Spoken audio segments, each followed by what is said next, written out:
Russia Ukraine ಯುದ್ಧಕ್ಕೆ ಬರೋಬ್ಬರಿ 3 ವರ್ಷಗಳಾಗಿದೆ. 2022 February 24ರಂದು Ukraine ಮೇಲೆ ರಷ್ಯಾ ಭೀಕರವಾಗಿ ದಾಳಿಯನ್ನು ಮಾಡಿತು. ಸ್ವರ್ಗದಂದಿದ್ದಂತಹ ಇಡೀ ಉಕ್ರೇನನ್ನು ಸ್ಮಶಾನ ಮಾಡಿ ಹಾಕ್ತು ರಷ್ಯಾ. ಯುದ್ಧಗಳು ಸೈನಿಕರ ನಡುವೆ ನಡೀಲೇ ಇಲ್ಲ. ಇಲ್ಲಿ ಈ ಕಡೆ ಸೈನಿಕರು ಆ ಕಡೆ ಸೈನಿಕರು ಯುದ್ಧ ಮಾಡ್ಕೊಂಡಿದ್ದಿದ್ರೆ ಅದು ಓಕೆ, ಸೈನಿಕರು ಯುದ್ಧ ಮಾಡ್ತಾರೆ ಅಂತ ಹೇಳಿ ಟಾರ್ಗೆಟ್ ಮಾಡಿದ್ದೇ ಜನರನ್ನು ಎನ್ನುವ ರೀತಿಯಲ್ಲಿ ರಷ್ಯಾದ ವರ್ತನೆ ಇತ್ತು. ಯುಕ್ರೇನ್ನ ಜನನಿಬಿಡ ಮಾಲ್ಗಳಾಗಲಿ, ಆಸ್ಪತ್ರೆಗಳಾಗಲಿ, ಶಾಲೆಗಳಾಗಲಿ, ಮಾರುಕಟ್ಟೆಗಳಾಗಲಿ, ಸಾರ್ವಜನಿಕ ರಸ್ತೆಗಳಾಗಲಿ ಯಾವುದನ್ನು ಕೂಡ ರಷ್ಯಾ ಬಿಡಲಿಲ್ಲ. ಆಸ್ಪತ್ರೆಯನ್ನು ಬಿಡಲಿಲ್ಲ, ನೆಲಮಾಳಿಗೆಯನ್ನು ಕೂಡ ಬಿಡಲಿಲ್ಲ ರಷ್ಯಾ. ಆ ರೀತಿಯ ದಾಳಿಯನ್ನು ಸತತವಾಗಿ ರಷ್ಯಾ ಮಾಡಿಕೊಂಡು ಬರ್ತಾ ಇದೆ. 3 ವರ್ಷಗಳಾಯಿತು. 3 ವರ್ಷದ ಸವಿನೆನಪಲ್ಲಿ 30-35 ಕ್ಷಿಪಣಿಯನ್ನು ಕೂಡ ನೆನ್ನೆ ಉಡಾಯಿಸಿದೆ ರಷ್ಯಾ ಇವ್ರ ಮೇಲೆ. ಎರಡೂ ದೇಶಗಳ ಕಡೆಯಿಂದ ಸತ್ತಿರುವಂಥ ಯೋಧರ ಸಂಖ್ಯೆ 2 ಲಕ್ಷ. 2 ಲಕ್ಷ ಜನ ಯೋಧರು ಕಳೆದ 3 ವರ್ಷಗಳಲ್ಲಿ ಕಣ್ಮರೆಯಾಗಿಬಿಟ್ರು. ಉಕ್ರೇನ್ನಲ್ಲಿ 1 ಕೋಟಿಗಿಂತ ಹೆಚ್ಚಿನ ಜನರಿಗೆ ಸೂರಿಲ್ಲ ಅಂತ. 1 ಕೋಟಿ ಜನ 3 ವರ್ಷಗಳ ಹಿಂದೆ ಆರಾಮಾಗಿ ಬದುಕ್ತಾ ಇದ್ದಂಥ ತಮ್ಮ ಕೆಲಸಗಳಲ್ಲಿ ನಿರತರಾಗಿದ್ದಂಥ ಜನ ಇದೀಗ ಮನೆ ಇಲ್ಲದೆ ಒದ್ದಾಡ್ತಾ ಇದ್ದಾರೆ. ಸಹಾಯಕ್ಕಾಗಿ 20 ಲಕ್ಷ ಮಕ್ಕಳು ಹಾತೊರಿತಾ ಇವೆ. ಅಲ್ಲಿ 20 ಲಕ್ಷ ಮಕ್ಕಳು ಅಪ್ಪ ಎಲ್ಲಿ ಹೋದರು, ಅಮ್ಮ ಎಲ್ಲಿ ಹೋದರು, ಯಾರು ಸತ್ತರೋ. ಅನೇಕರು ಏನು ಮಾಡಿದ್ರು, ಮಗುವಿನ ಬೆನ್ನಿಗೆ ಒಂದು ಪುಟ್ಟ ಬ್ಯಾಗನ್ನು ಹಾಕಿದ್ರು.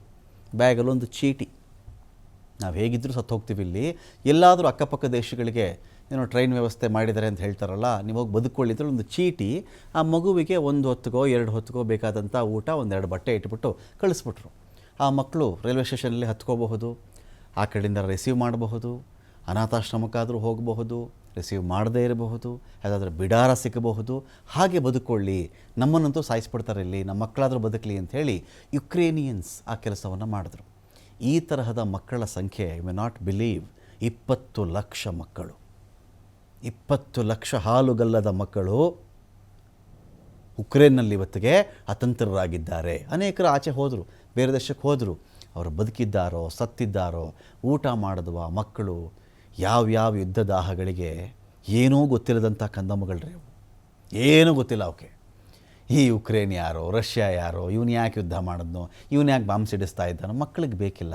ಆಡಿ ಬೆಳಿಬೇಕಾಗಿದ್ದಂಥ ಮಕ್ಕಳು 3 ವರ್ಷದ ಬಾಲ್ಯವನ್ನು ಕಳ್ಕೊಂಡ್ರವರು, ಅಪ್ಪ ಅಮ್ಮನ ಪ್ರೀತಿ ಕಳ್ಕೊಂಡ್ರು, ಅವರ ಬೇಸಿಕ್ ಹಕ್ಕು ಆಹಾರ, ಹಾಲು, ವಿಟಮಿನ್ಗಳು, ಅದನ್ನು ವಂಚಿತರಾದವು ಆ ಮಕ್ಕಳು.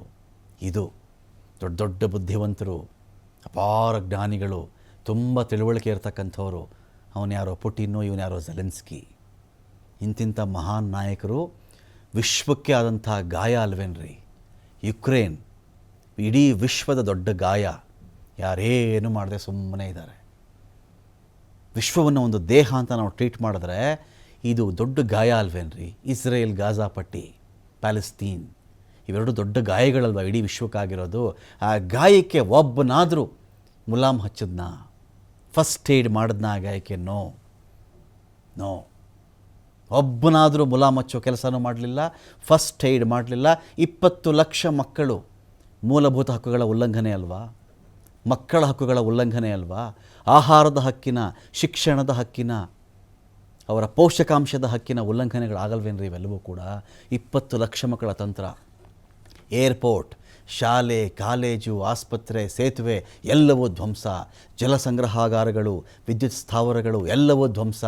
2ನೇ ಮಹಾಯುದ್ಧದ ನಂತರ ಸಂಭವಿಸಿದ ಅತಿ ದೊಡ್ಡ ದುರಂತ ಇದು. After second world war, this is the biggest tragedy end in Mankind.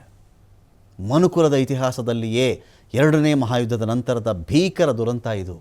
20 lakh ಮಕ್ಕಳೇ ಅತಂತ್ರರಾಗಿದ್ದಾರೆ. ಜನ ಯೋಚನೆ ಮಾಡಿ ನೀವು. ಮನೆಗಳೇ ಇಲ್ಲ, ಶಾಲೆ ಇಲ್ಲ, ಆಟದ ಮೈದಾನ ಇಲ್ಲ, ಕಿಂಡರ್ ಗಾರ್ಡನ್ಸ್ ಇಲ್ಲ, ಇನ್ನೇನಿದೆ ಅಲ್ಲಿ? ಎಲ್ಲವೂ ಸ್ಮಶಾನ ಸದೃಶ.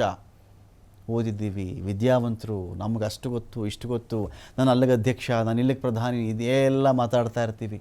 ಇದರ ಮಧ್ಯದಲ್ಲಿ ವ್ಯಾಪಾರ ಮಾಡಿಕೊಂಡ್ರು ಜನ, ಚೆನ್ನಾಗಿ ವ್ಯಾಪಾರ ಮಾಡಿಕೊಂಡ್ರು. ಇಲ್ಲಿಂದ ಡೀಸೆಲ್ ಕಡಿಮೆಗೆ ಸಿಗುತ್ತೆ, ಇಲ್ಲಿಂದ ಪೆಟ್ರೋಲ್ ಕಡಿಮೆಗೆ ಸಿಗುತ್ತೆ, ಇಲ್ಲಿಂದ ಗ್ಯಾಸ್ ಕಡಿಮೆಗೆ ಸಿಗುತ್ತೆ, ಸೂರ್ಯಕಾಂತಿ ಎಣ್ಣೆ ಇಲ್ಲಿಂದ ಕಡಿಮೆಗೆ ಸಿಗುತ್ತೆ. ಯಾರಿಗೆ ದಿಗ್ಬಂಧನ ಹಾಕಿದ್ರು, ನಾವಿಲ್ಲಿಂದ ತರಿಸ್ಕೊಳ್ಳೋಣ. ಧಾವಂತ. ಸ್ಟ್ರಾಟಜಿಕ್ ಸ್ಟೋರೇಜನ್ನು ಎಲ್ಲಿ ಮಾಡೋಣ? ಅಲ್ಲಿಂದ ತರಿಸ್ಕೊಂಡು ತಂದುಬಿಟ್ಟಾಗ ಸ್ಟೋರ್ ಮಾಡಬೇಕಲ್ಲ. ಸ್ಟೋರ್ ಮಾಡಿದ್ರೆ ಕಡಿಮೆ ಬೆಲೆಗೆ 50% ಡಿಸ್ಕೌಂಟ್ ಕೊಡ್ತಾನಂತೆ. 25% ಡಿಸ್ಕೌಂಟ್ ಕೊಡ್ತಾನಂತೆ ಅವನು, ತಂದಿಟ್ಕೊಂಡ್ಬಿಡೋಣ, ಆಮೇಲೆ ಲಾಭಕ್ಕೆ ಮಾರೋಣ, ಅದನ್ನು ಕೊಚ್ಕೊಳ್ಳೋಣ ನಾವು. ಈ ಥರ ಧಾವಂತದಲ್ಲಿ ಇಡೀ ಜಗತ್ತಿದೆ. ಈ ಜಗತ್ತು ಈ ಧಾವಂತಕ್ಕೆ ಬಿದ್ದುಬಿಟ್ಟಿದೆ ಈಗ. ಲಾಭ ಲಾಭ ಲಾಭ ಅಂತ ಪರಸ್ಪರ ದ್ವೇಷ, ಏಟಿಗೆ ಎದುರೇಟು. ರಷ್ಯಾ ಯುಕ್ರೇನ್ ಸಾಧಿಸಿದ್ದೇನು ಅಂದರೆ ನಥಿಂಗ್, ಬಿಗ್ ಝೀರೋ. ಏನೂ ಸಾಧಿಸಲಿಲ್ಲ ಅವರು. ಇವನು ಸಾಧಿಸಲಿಲ್ಲ, ಅವನು ಸಾಧಿಸಲಿಲ್ಲ. ಝೆಲೆನ್ಸ್ಕಿನೂ ಪಟ್ಟು ಬಿಡಲಿಲ್ಲ, ಪುಟಿನ್ನು ಕೂಡ ಪಟ್ಟು ಬಿಡುವಂಥವನಲ್ಲ. ಏನು ಪುಟಿನ್ ಬೆಳಿಗ್ಗೆ ಬ್ರೇಕ್ಫಾಸ್ಟ್ ಮಾಡ್ಕೊಂಡು ಹೋದರೆ ಉಕ್ರೇನ್ಗೆ, ಮಧ್ಯಾಹ್ನ ಊಟದ ಟೈಮ್ಗೆ ನಮ್ಮ ಸೈನಿಕರು ಇಡೀ ಉಕ್ರೇನನ್ನೇ ಧ್ವಂಸ ಮಾಡಿಬಿಟ್ಟು ವಾಪಸ್ ಬಂದುಬಿಡ್ತಾರೆ ಅಂತ ನಿರೀಕ್ಷೆಯಲ್ಲಿ ಇದ್ದ. 3 ವರ್ಷ ಆಯಿತು. ಎಷ್ಟೋ ಜನಗಳಿಗೆ ಬ್ರೇಕ್ಫಾಸ್ಟ್ ಇದೆ, ಸತ್ತು ಹೋಗಿದ್ದಾರಲ್ಲಿ, ಇರಲಿ. ಸೊ ಹಾಗಾಗಿ ಈ 3 ವರ್ಷಗಳಲ್ಲಿ ಯಾರೇನೂ ಸಾಧಿಸಿಲ್ಲ. ಮನುಕುಲ ಮತ್ತು ಇಡೀ ವಿಶ್ವದ ಸೊಕಾಲ್ಡ್ ದೊಡ್ಡ ದೊಡ್ಡ ನಾಯಕರುಗಳು ಈ ಮನುಕುಲದ ಮಹಾನ್ 2 ಗಾಯಗಳನ್ನು ಒಂದು ರೀತಿಯಲ್ಲಿ ಮೂಕ ವಿಸ್ಮಿತರಾಗಿ ನೋಡ್ತಾ ನಿಂತಿದ್ದಾರೆ ಹೊರತು ಪ್ರಯತ್ನಗಳಾಗಲಿಲ್ಲ, ಯುದ್ಧ ಸ್ಟಾಪ್ ಆಗಲಿಲ್ಲ.